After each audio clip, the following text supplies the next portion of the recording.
Hussain dumpy যাকে বলে। তাছাড়া অনেক চেনাশোনা মানুষ এর মধ্যে আছেন যাদের সবার নাম জানলেও এখন বলা সম্ভব হচ্ছে না।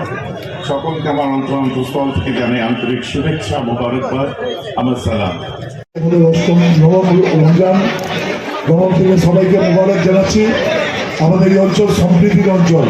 আমাদের শুরু হয় সবার ইফতারি দিয়ে এই অঞ্চল জুড়ে আমরা যখন দুর্গা পুজো, কালী পুজো, ঈদ, মহরম সবটার মধ্যে আমরা অংশগ্রহণ করি। কোনো অংশগ্রহণে কোনো পার্থক্য থাকে না। শুরু হলো ডাম্পি দিয়ে, এরপরই হবে আরাত্তিকার, তারপরই হবে রহিমা বিবি, তারপরই হবে নন্দিনী ব্যানার্জির, পর এবং আলী হোসেন মন্ডল অলরেডি করেছে। তারপরে হবে পশ্চিমবঙ্গের সব থেকে বড় আমাদের ইফতার দ্রব্যাদির অনুষ্ঠান। এই ঠিক মিনিট 15 আগে মাননীয় স্পিকারের ঘর থেকে বেরিয়ে এসেছি, এখানে চলে এসেছি। আর ডাম্পিটাকে আসবো না এটা হতে পারে নাকি? প্রত্যেকটা ক্ষেত্রে যেখানে সময় দিয়ে আমি অবশ্যই আসবো। একদম প্রথমে আমি বলবো এই দিনগুলো যেন আমরা প্রত্যেককে, রোজার দিনগুলো যেন আমরা প্রত্যেকে পাশে থাকতে পারি, সংখ্যালঘু ভাইদের পাশে থেকে আমরা যেন এইগুলো পালন করতে পারি। আমরা নিজের বিধানসভাতেও করতে হবে আমাদের। একটা বার্তা দিচ্ছেন, এই যে সুন্দর একটা ইফতার মেহফিল, কি বলবেন?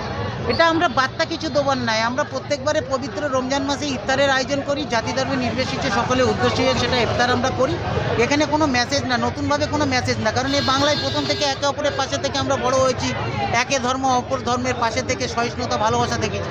নতুনভাবে কিছু মানুষ আমদানি করার চেষ্টা করছে, এটা আমদানি হবে না। যেভাবে বাংলা চলে এসেছে, ভারতবর্ষে চলেছে, চলবো। আর উপরে আমাদের মহান আল্লাহ তাআলা আছেন, তিনি সকলকে সেই বুদ্ধি দান করবেন, শান্তি তার। আজকে আমরা এই ইফতারি মজলিসের দুয়ার থেকে শান্তির জন্য প্রার্থনা করছি, বাংলায় শান্তি বজায় থাকবে। সকলকে বলবো রমজান মাসের শুভেচ্ছা। আর সেখানে মেহরাব সিদ্দিকী এসেছেন, তার হাতে তুলে সকলের জন্য দোয়া হয়েছে। নিশ্চয়ই বাংলা হাসবে, বাংলায় শান্তি বজায় থাকবে, সম্প্রীতি বজায় থাকবে। কতজন মানুষের আজকে আয়োজন ছিল? প্রায় 4000 ক্রস করে গেছে, 5000-এর কাছাকাছি। এটা তো গোনা যায় না, তবে যারা এসেছেন সকলে ভালোবেসে এসেছেন। এটা খুব ভালো লেগেছে, সকলে উপস্থিতে এক জায়গায় আমরা ইফতার করলাম। আগামীকাল এসআইআর এর লিস্ট বেরোচ্ছে, 7,08,00,000 নামটা বলেছে দেবো এবং ক্যাটাগরি অনুযায়ী দেবে। বাকি 60 লাখ তাদের ধাপে ধাপে নাম বেরোবে, সেটা কি বলবেন? দেখুন, যে এসআইআর যে আগামীকাল যে লিস্ট বেরোবার কথা রয়েছে, যত যাই করুক এসআইআর তো আমরা চাইনি। আমরা তো এসআইআর তো চেয়েছি, কিন্তু এসআইআর আমরা চাইনি। এই 2 মাসের এসআইআর যা হওয়ার আপনি তো বুঝতেই পারছেন, যে মানুষকে লাইনে দাঁড় করিয়ে দিয়েছে। যারা 2002-এ যাদের ভোটার লিস্টের নাম ছিল, যারা ভোট দিয়েছে, যেখানে নির্বাচন কমিশন বলেছিল যে এদের এসআইআর এদের নাম থাকবে না, এবং তাদেরও নাম এলো। তারপরে কি হলো, লজিক্যাল ডিসপেন্সির নাম করে যে লক্ষ লক্ষ মানুষের নাম এখানে বৈধ ভোটারদেরকে দাঁড় করিয়ে দিল। এটা কি বলবো, এটা একটা খুব দুর্ভাগ্যজনক।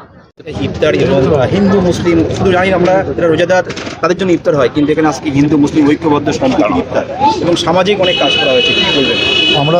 আমরা এই অঞ্চলে এটা আমাদের সম্প্রীতি।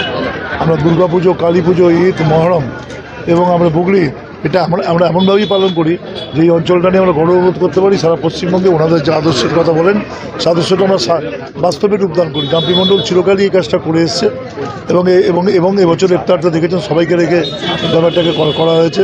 আমাদের মুখ্যমন্ত্রী বলেন ধর্ম তোমার, ধর্ম উৎসব সবার। আমরা ধর্মনিরপেক্ষতা মানে ধর্ম না মানে না। ডাম্পি মন্ডলের উদ্যোগে এত বড় একটা ইফতার পার্টি হলো রাজারহাটে বুকে, কি বলবেন?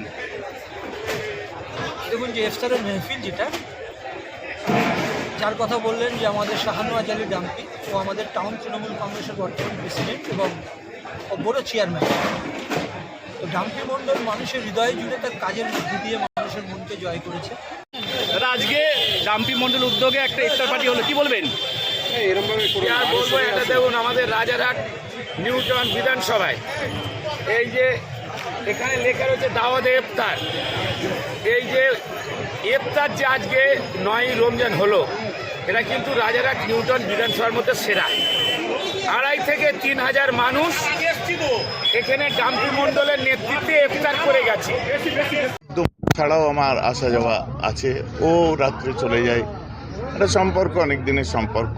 তো প্রথম কথা, আগের দিনে মসজিদের পানির ওইটা করা হয়েছিল, যে ফ্রিজটা, তারপরে একটা লাইট ওপেনিং করা হয়েছিল, হাইমাস, তারপরে ইমামদের সংবর্ধনা দেওয়া হয়েছিল, হাজি সংবর্ধনা, আজকেও সেগুলো হয়েছে অনেক। আর কত মাদ্রাসার স্টুডেন্টদেরকে যে সমস্ত জিনিস দেওয়া এগুলো হয়ে থাকে, ভালো লাগছে আমাকে, খারাপ লাগার কিছু তো না, ভালো কলকাতা কাজ। থেকে ছুটে এসেছেন, সামনে বিধানসভা নির্বাচন, আপনার ছোট ভাইয়ের কথা বলছিলেন, তিনি তো একজন পলিটিক্যাল নেতা, হ্যাঁ। তাপস চ্যাটার্জি এই বিধানসভার বিধায়ক, আগামী দিন তাদের প্রতি আপনার দোয়া এবং আশীর্বাদ থাকবে? সবার প্রতি দোয়া আশীর্বাদ থাকবে।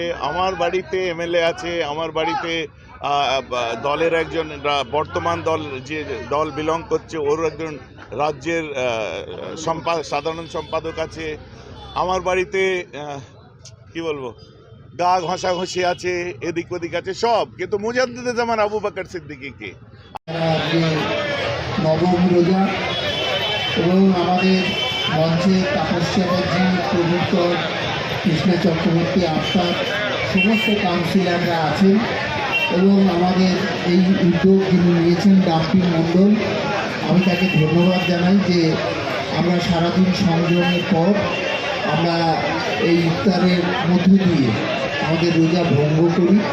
শেষ সময় এটা 5:40 সম্ভবত, আজকে 42।